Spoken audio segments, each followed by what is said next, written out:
1장. 자신들의 삶으로 이 말씀을 섬겼던 최초의 목격자들이 전해준 보고를 바탕으로 우리 가운데 일어난 성경과 역사의 놀라운 추수 이야기를 정리하려고 손을 댄 사람들이 아주 많았습니다. 이야기의 발단부터 시작해 모든 보고를 아주 자세히 살펴본 나도 데오빌로 각하를 위해 모든 것을 상세하게 기록하기로 했습니다. 이로써 각하께서는 그동안 배운 것이 믿을 만한 것임을 확실히 알게 될 것입니다. 유대왕 헤롯이 다스리던 때에 아비야 반열에서 직무를 맡은 제사장이 있었다. 그의 이름은 사가랴였다. 그의 아내는 아론의 후손으로 이름은 엘리사벳이었다. 이들 부부는 주의하여 계명의 도를 지키고 하나님 앞에서 깨끗한 양심을 품고서 바르게 살았다. 그러나 엘리사벳이 임신을 할 수 없어 그들에게는 자식이 없었고 이미 나이도 많았다. 마침 사가랴가 자기 차례가 되어 하나님 앞에서 제사장 직무를 수행하고 있었는데 그가 하나님의 성소에 들어가 분향하는 일을 맡게 되었다.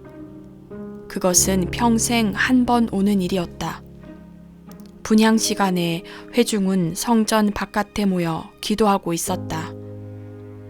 그때 하나님의 천사가 예고도 없이 성소의 분향단 오른쪽에 나타났다. 사가랴는 두려워서 그 자리에 얼어붙었다. 천사가 그를 안심시켰다. 사가랴야, 두려워 마라. 하나님께서 내 기도를 들으셨다. 내 아내 엘리사벳이 아들을 낳을 것이다. 너는 그 이름을 요한이라고 하여라. 너는 기뻐서 사슴처럼 뛸 것이며 너뿐만 아니라 많은 사람들이 그의 출생을 즐거워할 것이다.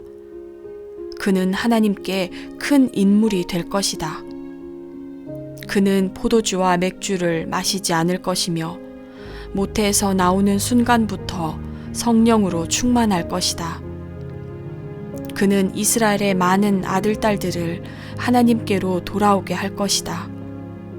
그는 엘리야의 방식과 능력으로 하나님의 오심을 알리고 자녀를 향한 부모의 마음을 녹이며 완고한 회의론자들의 마음에 뜨거운 깨달음의 불이 타오르게 할 것이다. 그는 백성으로 하여금 하나님을 맞을 준비를 하게 할 것이다. 사가랴가 천사에게 말했다. 그 말씀을 믿으라는 말입니까? 나는 늙은 사람이고 내 아내도 늙었습니다. 그러자 천사가 말했다. 나는 하나님의 파수꾼 가브리엘이다. 나는 너에게 이 기쁜 소식을 전해주려고 특별히 보내심을 받았다. 그런데 내가 내 말을 믿지 않으니 내 아들이 태어나는 날까지 너는 말을 하지 못할 것이다. 내가 너에게 한 말은 하나님의 때가 되면 그대로 다 이루어질 것이다. 한편 사가랴를 기다리던 회중은 그가 성소 안에 왜 그렇게 오래 있는지 이상하게 여기며 조바심을 냈다. 사가랴가 밖으로 나와 말을 하지 못하자 그들은 그가 환상을 본 줄 알았다. 사가랴는 계속해서 말을 하지 못한 채 손짓으로 사람들에게 뜻을 전해야 했다. 제사장 직무 기간이 끝나자 사가랴는 집으로 돌아갔다. 얼마 후에 그의 아내 엘리사벳이 임신했다. 그녀는 아이를 갖게 된 것을 기뻐하며 5달 동안을 홀로 떨어져 지냈다. 그녀는 하나님께서 나의 딱한 처지를 이렇게 보상해 주시는구나 라고 말했다. 엘리사벳이 임신한 지 6달이 되었을 때 하나님께서 천사 가브리엘을 갈릴리 나사렛 동네에 다윗의 자손인 남자와 약혼한 한 처녀에게 보내셨다. 남자의 이름은 요셉이고 처녀의 이름은 마리아였다. 가브리엘이 들어가서 마리아에게 인사했다. 잘 있었느냐? 너는 하나님의 아름다움으로 안과 밖이 다 아름답구나. 하나님께서 너와 함께 하신다. 마리아는 크게 동요하며 그 인사에 감춰진 뜻이 무엇인지 궁금히 여겼다. 천사가 그녀를 안심시켰다. 마리아야, 조금도 두려워할 것 없다. 하나님께서 너에게 주시는 놀라운 선물이 있다. 내가 임신하여 아들을 낳을 것이니 그 이름을 예수라고 하여라. 그는 크게 되어 지극히 높으신 분의 아들이라 불릴 것이다. 주 하나님께서 그에게 그의 조상 다윗의 왕위를 주실 것이다. 그는 영원히 야곱의 집을 다스리고 그의 나라는 영원 무궁할 것이다. 마리아가 천사에게 말했다. 하지만 어떻게 그럴 수 있습니까? 나는 남자와 잠자리를 같이 한 적이 없습니다. 천사가 대답했다. 성령께서 내게 임하셔서 지극히 높으신 분의 능력이 내 위에 머물 것이다. 그러므로 내가 낳을 아기는 거룩하신 분, 하나님의 아들이라 불릴 것이다. 너는 내 사촌 엘리사벳이 늙은 나이에 아이를 가진 것을 알고 있느냐? 모두가 아이를 가질 수 없다고 하던 그녀가 임신한 지 6달이 되었다. 보아라, 하나님께는 불가능한 일이 없다. 마리아가 말했다. 이제야 모두 알겠습니다. 나는 섬길 준비가 된 주님의 여종입니다. 당신의 말씀대로 내게 이루어지기를 원합니다. 천사가 그녀를 떠나갔다. 마리아는 잠시도 지체하지 않았다. 그녀는 일어나 유대 산지의 한 동네로 가서 곧장 사가랴의 집을 찾아가 엘리사벳에게 문안했다. 엘리사벳이 마리아의 인사를 받을 때에 그녀의 뱃속에서 아기가 뛰놀았다. 엘리사벳은 성령이 충만하여 뜨겁게 노래했다. 그대는 여자 가운데 참으로 복되고 그 뱃속의 아기도 복되다. 내 주님의 어머니가 나를 찾아오다니 이 큰 복이 어찌 된 일인가. 그대의 문안하는 소리가 내 귀에 들리는 순간 내 뱃속의 아기가 마냥 기뻐서 어린 양처럼 뛰어놀았다. 하나님께서 하신 말씀을 믿고 그 말씀대로 다 이루어질 것을 믿은 여자는 복되다. 마리아가 말했다.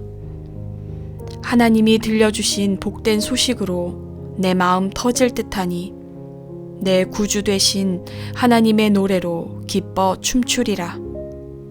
하나님이 나를 주목하심으로 무슨 일이 일어났는지 보라. 나는 이 땅에서 가장 복된 여자다. 하나님이 내게 행하신 일 영원토록 잊지 않으리. 다른 모든 것과 구별되시는 하나님, 그 이름 거룩하시다. 그 앞에 두려워 떠는 이들에게 그의 잡이 물밀듯 밀려오네. 그가 팔을 뻗어 능력을 보이셨고 거만스레 허세 부리는 자들을 흩으셨다. 오만한 폭군들을 내리치시고 고통당한 이들을 진창에서 건져내셨다. 가난하고 굶주린 사람들이 잔치상에 앉으니 야멸친 부자들이 냉대를 당했다. 기억하셔서 풍성한 잡이 드높이 쌓으시며 택하신 자녀 이스라엘을 품으셨다. 아브라함으로 시작해 지금까지 약속하신 대로 그의 자비가 정확히 이루어졌다. 마리아는 3달 동안 엘리사벳과 함께 있다가 자기 집으로 돌아갔다. 출산일이 되어 엘리사벳이 아들을 낳았다. 이웃과 친척들은 하나님께서 그녀에게 베푸신 큰 자비를 보고 함께 즐거워했다. 8회째 되는 날 그들이 아기에게 할례를 행하러 와서 그 아버지의 이름을 따서 아기의 이름을 사가랴로 지으려고 했다. 그러나 엘리사벳이 끼어들었다. 아닙니다. 이 아이의 이름은 요한이라고 해야 합니다. 그들이 말했다. 하지만 당신네 집안에는 그런 이름을 가진 사람이 아무도 없지 않습니까? 그들은 사가랴에게 손짓하여 아이에게 어떤 이름을 지어주려고 하는지 물었다. 사가랴가 서판을 달라고 하더니 이렇게 썼다. 아이의 이름은 요한이라고 해야 합니다. 사람들이 모두 깜짝 놀랐다. 놀랄 일은 그것만이 아니었다. 어느새 사가랴의 입이 열리고 혀가 풀어지더니 말을 하면서 하나님을 찬양하는 것이었다. 깊은 경외심이 이웃을 덮었고 유대 온 산지 사람들이 온통 그 이야기뿐이었다. 이야기를 들은 사람들은 모두 그 일을 마음에 새기며 놀라워했다. 이 아이가 장차 어떤 사람이 될까? 하나님께서 이 일에 함께 하신 것이 분명하다. 사가랴가 성령이 충만하여 이렇게 예언했다. 이스라엘의 주 하나님을 찬양하여라. 그가 오셔서 그 백성을 자유케 하셨다. 그가 구원의 능력을 우리 삶의 중심에 그의 종 다윗의 집에 두셨으니 그의 거룩한 예언자들을 통해 오래전 약속하신 말씀 그대로 우리를 원수들과 우리를 미워하는 모든 손에서 건지셨다. 우리 조상에게 자비를 베푸셔서 말씀하신 것을 기억하고 행하셨으니 곧 우리 조상 아브라함에게 맹세하신 대로 적진에서 우리를 구하셨다. 우리로 하여금 세상 걱정 없이 그분을 예배하며 사는 날 동안 그분 앞에 거룩하게 하셨다. 지극히 높으신 분의 예언자인 내 아기여, 너는 주님 앞서가서 그의 길을 예비하고 그의 백성에게 구원과 죄 용서의 소식을 전해줄 것이다. 하나님의 자비로우신 마음, 하나님의 해돋음 우리에게 임하셔서 어둠 속 죽음의 그늘에 앉아있는 이들을 비추고 우리의 길을 한 걸음씩 밝혀 평화의 길로 인도할 것이다. 아이는 자라며 심령이 굳세어졌다. 그는 예언자로 이스라엘에 등장하기까지 광야에서 살았다.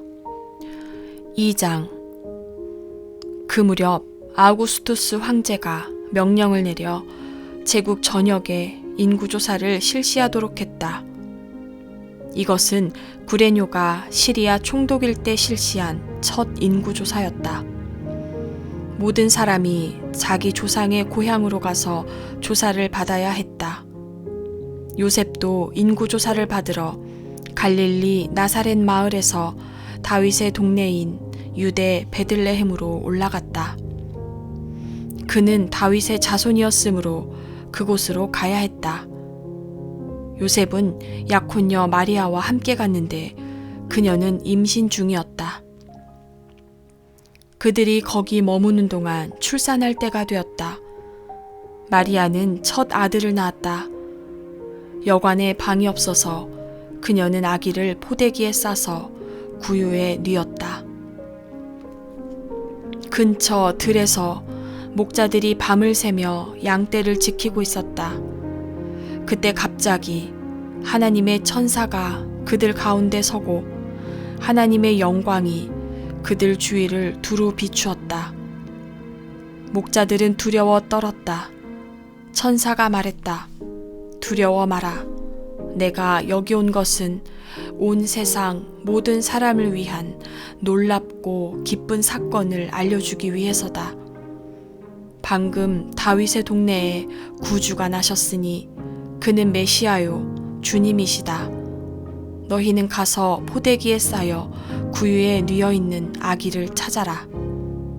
어느새 어마어마한 천사 합창대가 나타나서 그 천사와 더불어 하나님을 찬양했다. 높은 하늘에서는 하나님께 영광, 땅에서는 그분을 기쁘시게 하는 모든 사람에게 평화. 천사 합창대가 하늘로 물러가자 목자들이 서로 의논했다.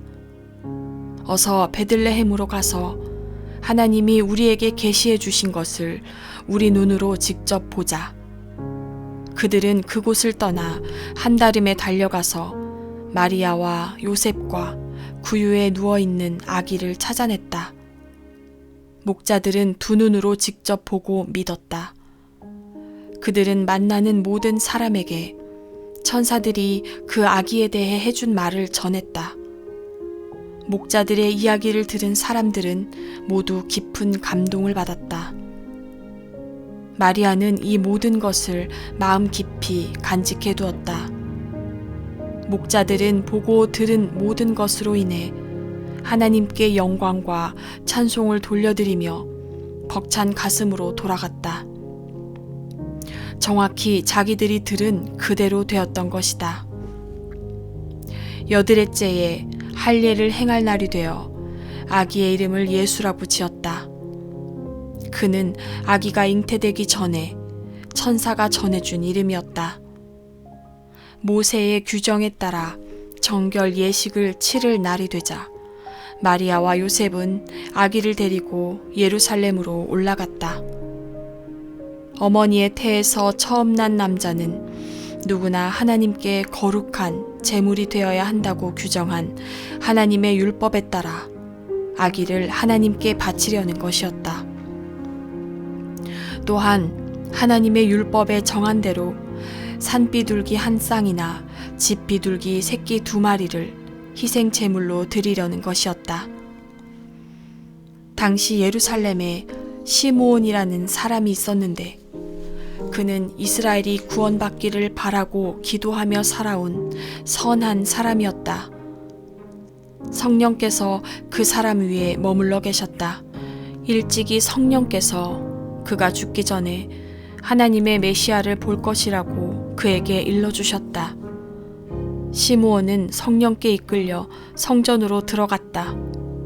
마침 아기 예수의 부모가 율법에 규정한 예식을 행하려고 아기를 데려왔다. 시므온은 아기를 품에 안고 하나님을 찬양했다.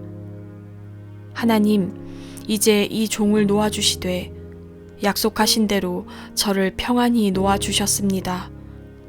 제 눈으로 주님의 구원을 보았고 모든 사람이 볼 수 있도록 밝히 드러났습니다. 이는 이방 나라들에 하나님을 계시하는 빛이요 주님의 백성 이스라엘에게는 영광입니다. 예수의 부모는 이 말에 놀라서 아무 말도 하지 못했다. 시므온이 그들을 축복하면서 어머니 마리아에게 말했다. 이 아기는 이스라엘 가운데 많은 사람들의 실패와 회복의 표이자 오해와 반대를 받을 인물, 당신의 마음을 칼로 찌를 고통입니다. 그러나 그 거부는 오히려 그들의 가면을 벗겨내어 마침내 하나님께서 그들의 실체를 드러내실 것입니다. 아셀 지파 바누엘의 딸인 예언자 안나도 거기에 있었다. 안나는 나이가 아주 많았다. 그녀는 결혼하고 7년 만에 혼자 된 이후로 84살이 되도록 과부로 살았다. 안나는 성전 경내를 떠나지 않고 금식하고 기도하며 밤낮으로 하나님께 예배를 드렸다. 시므온이 기도하고 있는 바로 그때에 안나가 나타나 하나님께 찬송을 드리면서 예루살렘의 해방을 간절히 기다리는 모든 사람에게 이 아기에 대해 이야기해 주었다. 마리아와 요셉은 하나님의 율법에 규정된 일을 다 마치고 갈릴리에 있는 자기 동네 나사렛으로 돌아왔다. 거기서 아기는 튼튼하고 지혜롭게 자랐다. 하나님의 은혜가 그 아이 위에 머물러 있었다. 해마다 6월절이 되면 예수의 부모는 예루살렘으로 순례길을 떠났다. 예수가 12살 되던 해에 그들은 늘 하던 대로 6월절을 지키러 올라갔다.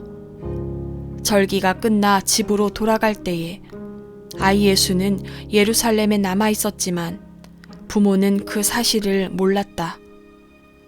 그들은 순례자의 무리 어딘가에 아이가 있겠거니 생각하고 꼬박 하룻길을 가서야 친척과 이웃 가운데서 아이 예수를 찾기 시작했다. 하지만 아이가 보이지 않자 그들은 아이를 찾으려고 예루살렘으로 되돌아갔다. 이튿날 예수의 부모는 성전에서 아이를 찾았다. 아이는 선생들 틈에 앉아서 그들이 하는 말을 듣기도 하고 질문하기도 했다. 선생들은 아이의 예리한 답변에 감탄하며 다들 아이에게 사로잡혀 있었다. 그러나 부모는 감탄하지 않았다. 그들은 화가 나서 마음이 상해 있었다. 어머니가 말했다. 얘야, 왜 이렇게 했느냐? 내 아버지와 내가 너를 찾느라 정신이 없었다. 아이가 말했다. 왜 저를 찾으셨습니까? 제가 여기 있으면서 제 아버지의 일을 해야 할 줄을 모르셨습니까? 그러나 부모는 아이가 무슨 말을 하는지 깨닫지 못했다. 아이는 부모와 함께 나사렛으로 돌아와 부모에게 순종하며 살았다. 아이의 어머니는 이 일을 마음 깊이 간직해 두었다. 예수는 하나님과 사람들의 축복을 받으며 몸과 마음이 자라며 장성해 갔다. 3장. 디베료 황제가 다스린 지 15년째 되는 해, 곧 본디오 빌라도가 유대 총독으로 있고 헤롯이 갈릴리를 다스리고 그 동생 빌립이 이두레와 드라고닛을 다스리고 루사니아가 아빌레네를 다스리고 안나스와 가야바가 대제사장으로 있을 때에 사가랴의 아들 요한이 광야에 있다가 하나님의 메시지를 받았다. 그는 요단강 주변 지역을 두루다니며 삶을 고쳐 죄 용서를 받는 세례를 선포했다. 그것은 예언자 이사야의 글에 기록된 대로였다. 광야에서 외치는 소리여, 하나님 오심을 준비하여라. 길을 평탄하고 곧게 하여라. 패인 곳이 메워지고 솟은 곳이 평평해지며 우회로는 곧은 길이 되고 흙길은 포장될 것이다. 모든 사람이 거기서 하나님의 구원 행렬을 볼 것이다. 세례가 인기 있는 일이 되다 보니 사람들이 무리지어 세례를 받으러 나왔다. 요한은 그들에게 버럭 소리를 질렀다. 뱀의 자식들아, 이 강가에 슬그머니 내려와서 무엇을 하는 거냐? 너희의 뱀 가죽에 물을 좀 묻힌다고 하나님의 심판을 비켜갈 것 같으냐? 바꿔야 할 것은 너희 겉가죽이 아니라 너희 삶이다. 아브라함을 조상으로 내세우면 다 통할 것이라고 생각하지 마라. 아브라함의 자손인 것과는 아무 상관도 없는 일이다. 흔해 빠진 것이 아브라함의 자손이다. 하나님께서 원하시면 돌들로도 아브라함의 자손을 만드실 수 있다. 중요한 것은 너희 삶이다. 너희 삶은 푸르게 꽃 피고 있느냐? 말라 죽은 가지라면 땔감이 되고 말 것이다. 무리가 요한에게 물었다.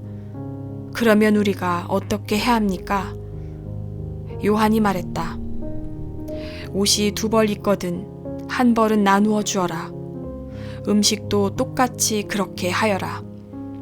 세금 징수원들도 세례를 받으러 와서 말했다.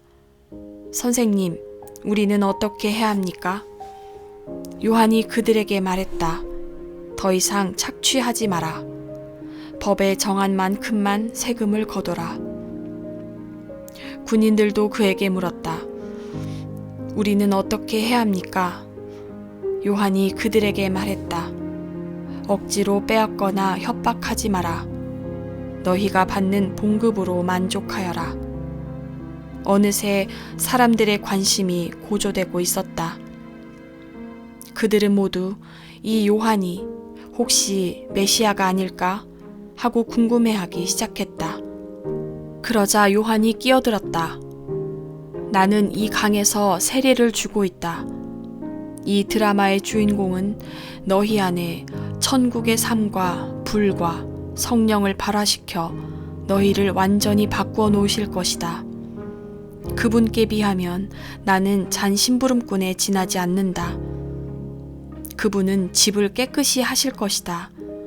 너희 삶을 대대적으로 정리하실 것이다.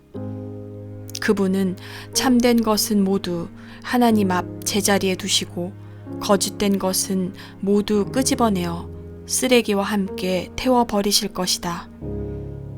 그 밖에도 많은 말을 들려주었는데 사람들에게 힘이 되는 말, 용기를 북돋아주는 말이었다. 메시지였다. 그러나 자기 동생 빌립의 아내 헤로디아의 일로 요한에게 책망을 받고 마음이 찔렸던 통치자 헤롯은 자신의 수많은 악한 행동에 한 가지 악행을 더했다. 요한을 감옥에 가둔 것이다. 사람들이 모두 세례를 받은 뒤에 예수께서 세례를 받으셨다. 예수께서 기도하실 때에 하늘이 열리고 성령이 비둘기같이 그분 위에 내려오셨다. 성령과 더불어 한 음성이 들려왔다. 너는 내가 사랑으로 선택하고 구별한 내 아들, 내 삶의 전부다. 예수께서 공생애를 시작하실 때 나이가 30살쯤 되셨다. 그분은 사람들이 알기로는 요셉의 아들이셨고, 요셉은 헬리의 아들, 헬리는 맏닷의 아들, 맏닷은 레위의 아들, 레위는 멜기의 아들, 멜기는 얀나의 아들, 얀나는 요셉의 아들, 요셉은 마따디아의 아들, 마따디아는 아모스의 아들, 아모스는 나훔의 아들, 나훔은 에슬리의 아들, 에슬리는 낫게의 아들, 낫게는 마앗의 아들, 마앗은 마따디아의 아들, 마따디아는 서머인의 아들, 서머인은 요색의 아들, 요색은 요다의 아들, 요다는 요하난의 아들, 요하난은 레사의 아들, 레사는 스룹바벨의 아들, 스룹바벨은 스알디엘의 아들, 스알디엘은 네리의 아들, 네리는 멜기의 아들, 멜기는 아띠의 아들, 아띠는 고삼의 아들, 고삼은 엘마담의 아들, 엘마담은 에르의 아들, 에르는 예수의 아들, 예수는 엘리에서의 아들, 엘리에서는 요림의 아들, 요림은 맏닷의 아들, 맏닷은 레위의 아들, 레위는 시므온의 아들, 시므온은 유다의 아들, 유다는 요셉의 아들, 요셉은 요남의 아들, 요남은 엘리야김의 아들, 엘리야김은 멜레아의 아들, 멜레아는 맨나의 아들, 맨나는 맏다다의 아들, 맏다다는 나단의 아들, 나단은 다윗의 아들, 다윗은 이새의 아들, 이새는 오벳의 아들, 오벳은 보아스의 아들, 보아스는 살몬의 아들, 살몬은 나손의 아들, 나손은 아미나답의 아들, 아미나답은 아드민의 아들, 아드민은 아니의 아들, 아니는 헤스론의 아들, 헤스론은 베레스의 아들, 베레스는 유다의 아들, 유다는 야곱의 아들, 야곱은 이삭의 아들, 이삭은 아브라함의 아들, 아브라함은 데라의 아들, 데라는 나홀의 아들, 나홀은 스룩의 아들, 스룩은 르우의 아들, 르우는 벨렉의 아들, 벨렉은 헤버의 아들, 헤버는 살라의 아들, 살라는 가이난의 아들, 가이나는 아박삿의 아들, 아박삿은 셈의 아들, 셈은 노아의 아들, 노아는 레멕의 아들, 레멕은 무드셀라의 아들, 무드셀라는 에녹의 아들, 에녹은 야렛의 아들, 야렛은 마할랄렐의 아들, 마할랄렐은 가이난의 아들, 가이난은 에노스의 아들, 에노스는 셋의 아들, 셋은 아담의 아들, 아담은 하나님의 아들이었다.